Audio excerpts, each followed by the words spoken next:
ఎక్కడగట లేవయ్యా లేవయ్యా నీకు అసలే లేవు స్వామి తల్లు మల్లు లేవు స్థానాలే లేవు స్వామి నీకు అసలు లేవు తల్లు మల్లు లేవు స్థానాలే తల్లు మల్లు లేవు తాను చెప్పలేవు నేమనట్లు నాకు పశువులు ఉండవు అయితేనమ్మా ఐదవైన జ్ఞాన వెంకటకి పడి మరి స్నానం చెప్పు ఎందుకు లేదంటే అన్నా తల్లి పేరెన్ దేవమ్మకి 7 కుమారులు జన్మించారటండి 7 జన్మించిన తర్వాత తల్లి పేరెన్ దేవి 7 ఒక్క చోట పిలిచి నాయన కుమారులారే చూడండి మీ ముందు ముందు జరిగేది కలియుగం మీ 7 కూడా పేరు చెప్తే పడి మడి ఉండాలి దానికి చెప్ప ఉండాలి నేను నిష్ఠలో ఉండాలి పూజలకడం మీకు ఉండాలి అందుచేతనైన ఈ రోజు కార్తీక శుద్ధ ఏకాదశి కాబట్టి మీరు 7 కూడా ఉపవాసం ఉండాలి ఆయన. ఉపవాసం అంటే ఎలాంటిదమ్మా? పచ్చి మంచినీళ్ళు కూడా ముట్టుకోకూడదురా.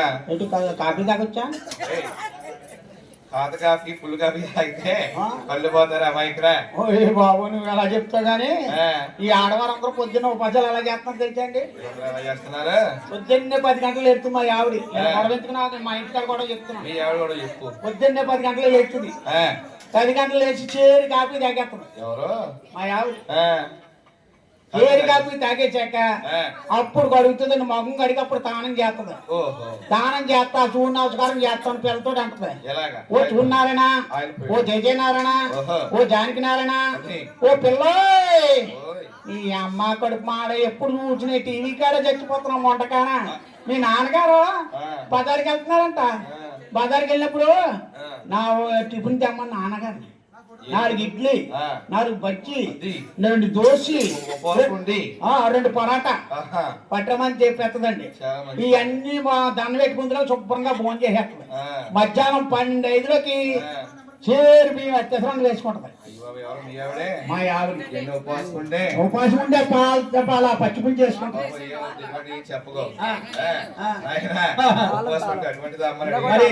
అటువంటి కాదు పచ్చి మంచిగా కూడా ముట్టుకోకూడదు నాయన. ఆ పక్కన 3 కూర్చున్నారు. మధ్యలో ఉదయాన్నే 8 గంటలు తీసుకునే ప్రసాదం ఆ వేళ మధ్యాహ్నం 2 అయిపోయింది. 2 అయిపోయింది.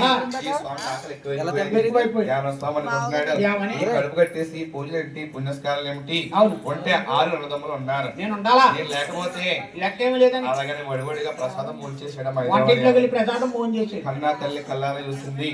ఏ దుర్మార్గుడా నీచుడా నా గర్భాన పుట్టి నా గర్భాతం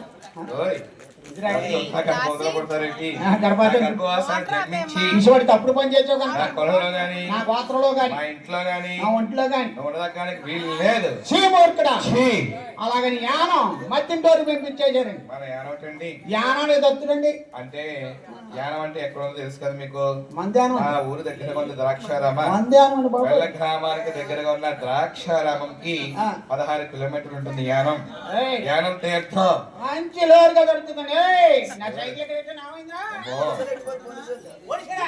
ఎక్కడ కట్టుబడి అయితేనే మంచి యానం తీర్థం చాలా బ్రహ్మాండంగా జరుగుతోంది. ఆ యానం స్వామి కదండి కళ్ళు మళ్ళీ ఉండవటండి, నియమ నిష్ఠలో ఉండవట, కడుపుండా ఫోన్ చేసి 2 చేతులతో దండం పెట్టేమనుకోండి. ఉపాసంతో పల్లె పెడితే ఎందుకు లేదు? ఆడాడే కన్నా తల్లి గారు ఇచ్చిన శాపనగారు అటువంటిది. 5వ జ్ఞాన వెంకటకి ఉపవాసం ఉండని కారణంగా అక్కడికి తల్లి గారికి ఎంతమంది కుమారులు జన్మించారు నాయన? ఇక 6వ గర్భాన్ని ఎవరో జన్మాలు వాడ పిల్లం కన్నా స్వామి జన్మ.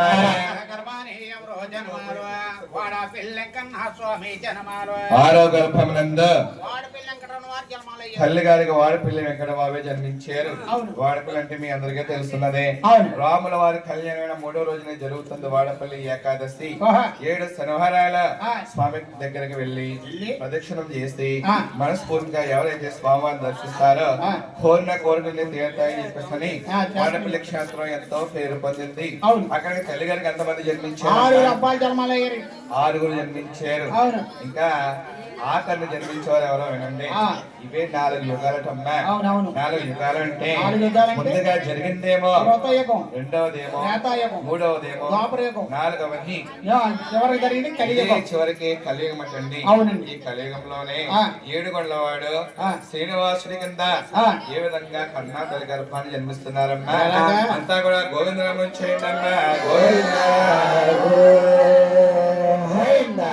కృష్ణ అవతారం చాలించి భూభారం తగ్గించి అన్నా తల్లి పేరు గర్భాన్ని ఉన్నవాడు ఏ విధంగా జన్మిస్తున్నాడా.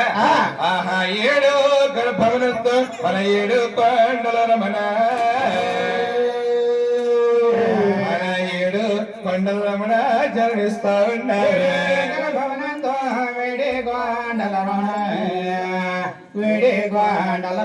మరి జనమాలవుతుంటేను. తర్వాత 7వ గర్భం 7 కొండలని నామముతో శ్రీనివాసు అనే పేరుతో ఈ కలియుగంలో దేవదేవుడు నిర్మిస్తుంటే తిరుపతి ఈ విధంగా ఉందా. అక్కడ వెండి కగడాలు వెలుగుతా ఉన్నాయి. అమ్మ కంచు కగడాలమ్మ కలుగుతా ఉన్నాయి.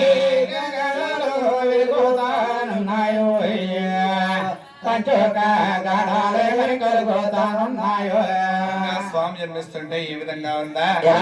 ఆకాశమంతన అందమైపోయింది. దేవి తల్లికి ముద్దని మరి అందమైపోయింది. గోదేవి ఆ తల్లికి ముగ్గులవున జన్మిస్తుంటే ఈ విధంగా ఉందా. అయ్యో అడ్డాల్లో బాలుర గోవిందాని ఉన్నారు. అయ్యో ఉయ్యాల పసుపాపలురా గోవింద అన్నారు. బావాలై మరి గోవిందాని అన్నారు. ఉయ్యాల పసుపాపలురా గోవిందాయ అన్నారు. ఏడుగొండల స్వామి తిరుపతిలో జన్మించగానే గోవిందనామం ఏర్పడింది. చిన్నలో పెద్దలు అందరూ కూడా ఒక్కసారి గోవిందనామం చేయండి అమ్మా. సరమ్మా ఏడుగొండ వాళ్ళు జన్మించగానే గోవిందనామం ఏర్పడింది.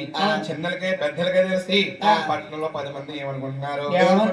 చిన్నక్కయ్య పెద్దక్కయ్య పేరు గర్భాన్ని ఆయన బాలు కాదంటే నరుడు కాదంట, సాక్షాత్ భగవంతుడట. చూసొద్దామా, మన ఇల్లొద్దామా.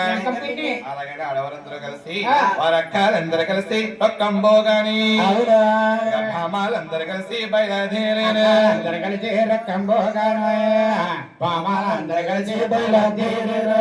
అక్కలందరూ కలిసి స్వామివారిని చూడడానికి వస్తా ఉన్నారటండి. ఈ బాల వయసులో ఏడుగొండల వారే భక్తులకు ఏ విధంగా దర్శనమిస్తున్నాడా. మనం బాలుడి కింద చూస్తామనుకోండి దేవుడి కింద చూస్తే దుష్టుడి కింద చూస్తే మనం ఏ రూపంలో స్వామిని చూసామనుకోండి ఆ రూపంగా కనపడుతుంది. బాల వయసులో అదే విధంగా భగవంతుడు భక్తులకు దర్శనమిస్తా ఉన్నాడు. అంతా ఇంత ఏడుగొండల వారు తల్లిగారు అడ్డాలు వేసుకుని భగవంతుడి జోలపాట్లు పడుతుందమ్మా. ఏడుగొండల స్వామి ఉయ్యాల లోపల చీకట్లో ఆడవాళ్ళందరూ కూడా శ్రీనగర్ పంపించు. కందరి అమ్మ గంధం ఇక్కడ ఉందమ్మా, లోపల ఉందా గంధం? అక్షంతలు ఉన్నాయమ్మా. అమ్మ ఆడవారు అంటారండి ఈవేళ భగవంతుని అడ్డాలు వేసుకునే ఉయ్యాలు భాగ్యాన్ని మన చీకట్ల వారు మీ అందరికీ కల్పించారు. ఈ అవకాశం మరలా రాదు. ప్రతి ఒక్కరు కూడా వచ్చి ఆడవారు స్వామి వారిని ఉయ్యాల ఊపాలి.